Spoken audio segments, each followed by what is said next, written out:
Repeatedly हम लोग बात कर रहे हैं एसीसी की, क्योंकि एसीसी की स्पेशल सीरीज त्रिशूल डिफेंस एकेडमी ने चलाई है। ये एकमात्र ऐसी ऑर्गेनाइजेशन है जो सर्विंग कैंडिडेट्स पे विशेष करके ध्यान देती है। एसीसी के पीआईक्यू फॉर्म को कैसे भरा जाए, या एसीसी एंट्री में कुछ अलग पीआईक्यू फॉर्म मिलेगा? सर पीआईक्यू फॉर्म देखिए, जो नॉर्मल पीआईक्यू फॉर्म है वो तो भरना ही है इनको जी।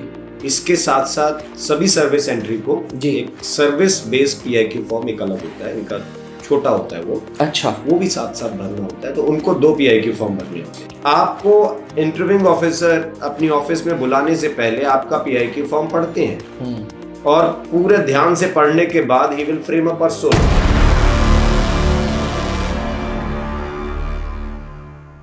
एसीसी 129 की एसएसबी कब होगी? इस सवाल का जवाब देने के लिए टीम त्रिशूल डिफेंस एकेडमी ने ऑलरेडी एक वीडियो बना दी थी। रिपीटेडली आज भी कुछ सर्विंग सोल्जर्स हमसे पूछ रहे हैं, स्पेशली इंडियन एयरफोर्स के, कि एसीसी 129 की एसएसबी कब आएगी। एस्पिरेंट्स इस डाउट को जड़ से खत्म करने के लिए त्रिशूल डिफेंस एकेडमी की ब्लॉग www.blog.trishuldefenseacademy.com पे एसीसी 129 कैंडिडेट्स की एसएसबी की लिस्ट हमने पोस्ट कर दी है। तो अगर आप भी एसीसी 129 रिटन क्वालिफाइड हैं और एसएसबी का वेट कर रहे हैं, तो इस ब्लॉग को जरूर पढ़ें और अपनी एसएसबी का डाउट क्लियर करें। एस्पिरेंट्स, स्वागत है त्रिशूल डिफेंस एकेडमी के यूट्यूब चैनल पे। रिपीटेडली हम लोग बात कर रहे हैं एसीसी की, क्योंकि एसीसी की स्पेशल सीरीज त्रिशूल डिफेंस एकेडमी ने चलाई है।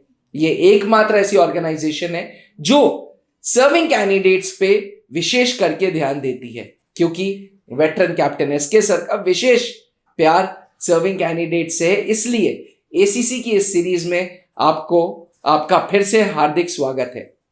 सर, एक कमेंट रिपीटेडली आ रहा है, एसीसी के पीआईक्यू फॉर्म को कैसे भरा जाए, या एसीसी एंट्री में कुछ अलग पीआईक्यू फॉर्म मिलेगा? क्योंकि ये सर्विंग कैंडिडेट्स हैं, इनका पीआईक्यू फॉर्म अलग होगा।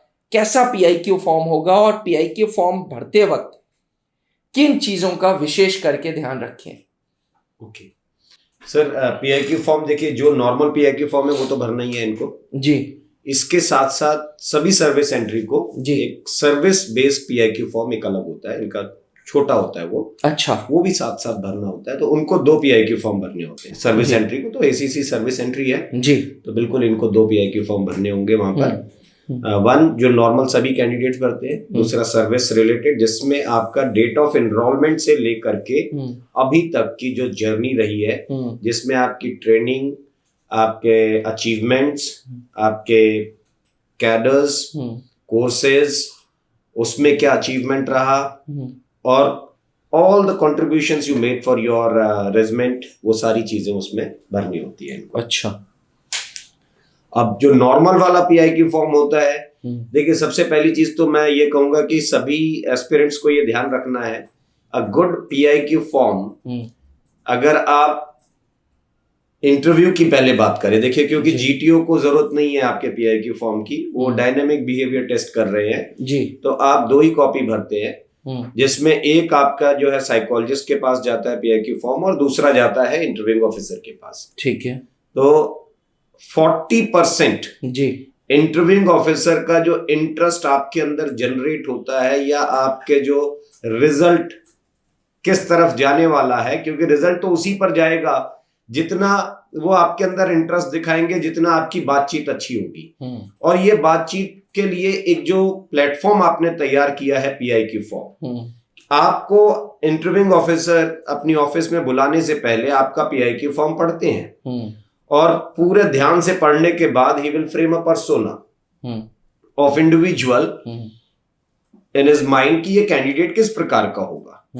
और अगर आपका कंटेंट ही बड़ा खराब दिया है, मतलब यहाँ 2 चीजें आ गई, एक तो पीआईक्यू फॉर्म बहुत साफ सुथरा नहीं भरा है किसी ने, ओवर राइटिंग है, बहुत ओवर राइटिंग है जी, केयरलेसली भर रखा है, तो वो बड़ा एक खराब सा मैसेज हो गया वो तो।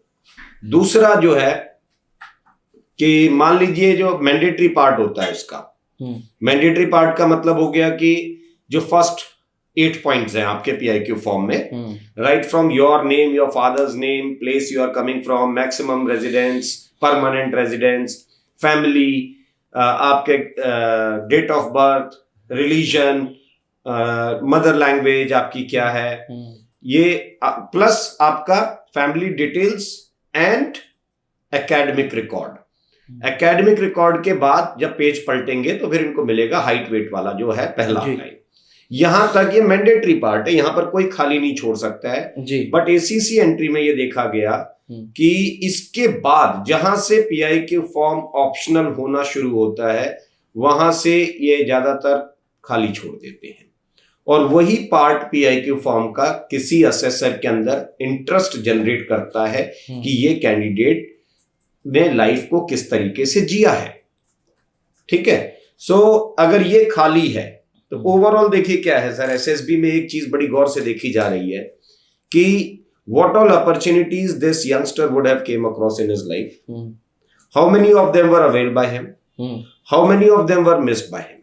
अच्छा, okay, even if he miss some opportunities, क्योंकि 100% तो कोई अवेल करके नहीं आता है, अगर मिस किया है तो उसका रीजन क्या था, was that an intentional miss by the candidate or it was circumstantial miss by the candidate। अच्छा, तो circumstantial miss, अब देखो क्या है, ये गलत फहमी में आ गए कि भाई अगर मिस है, circumstantial miss है तो कंसिडरेशन में रखा जा सकता है। तो अब ये सोचते हैं कि सारी चीजें circumstances में डाल करके खाली छोड़ दो। सर्कमस्टांशियल मिस का मतलब कोई एक आधी चीज आपसे मिस हो सकती है, सारी चीजें आप अगर मिस कर दोगे और सारी चीजों के पीछे आप ये कहोगे कि ये तो सर्कमस्टांशियल मिस है, तो कैसे काम चलेगा, ये तो कैजुअल अप्रोच हो गया।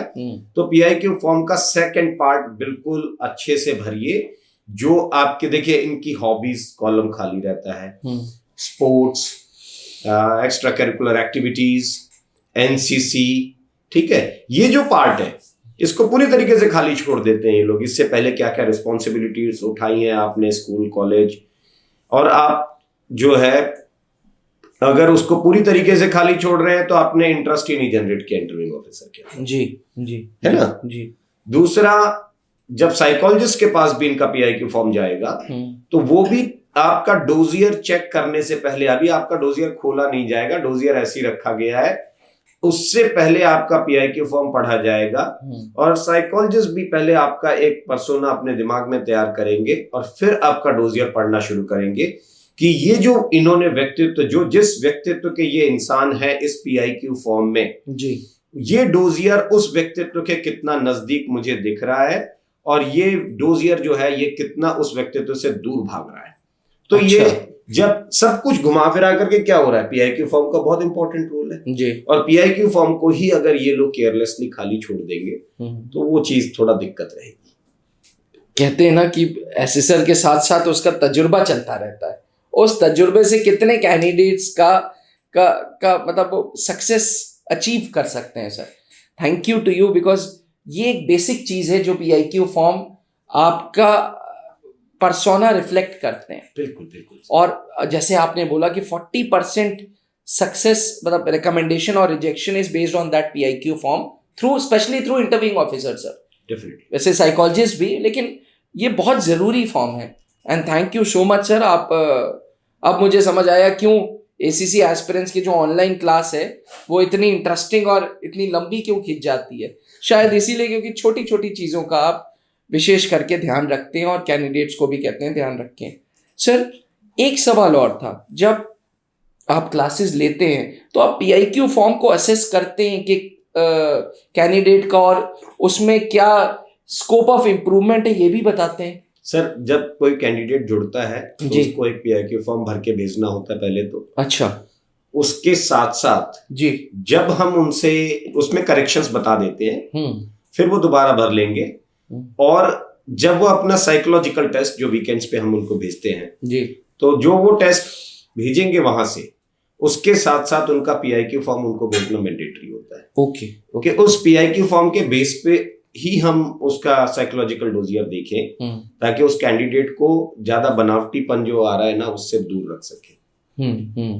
ये तो ये तरीका सर। अगर मैं गलत नहीं हूं तो एसीसी 129 की पहली जो एसएसबी है वो 20 फरवरी के आसपास है। हाँ, 19 फरवरी की रिपोर्टिंग है, 20 से उनका शेड्यूल शुरू हो जाएगा। और वो ये जो है आपकी क्या बोलते हैं इलाहाबाद में पहली रिपोर्टिंग आ रही है 19 की। पूरा ब्लॉग में डाला हुआ है, ये इसलिए डाला गया है, देखिए मैं आपको क्लियर बताऊं जी। हालांकि बहुत सारे लोग ऐसे होते हैं जो हमारे ब्लॉग पढ़ करके ब्लॉग से डाउनलोड कर लेते हैं और फिर अपना वीडियो बना लेते हैं जाकर के।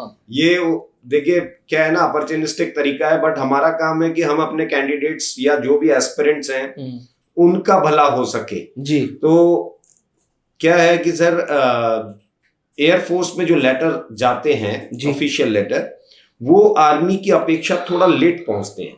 अच्छा, ठीक है। तो वो जो लेट पहुंच रहे हैं तो कहीं ऐसा ना हो जाए, क्योंकि टाइम इतना है नहीं, तो ये अनअवेयर ना बैठे रहे, क्योंकि इसका कोई ऐसा डेट सिलेक्शन लिंक तो आता नहीं है कि आपको नेट से या ज्वाइन इंडियन आर्मी से पता चल जाए। तो ऐसा कुछ नहीं है आपके लिए, आपका तो एक लेटर आना है।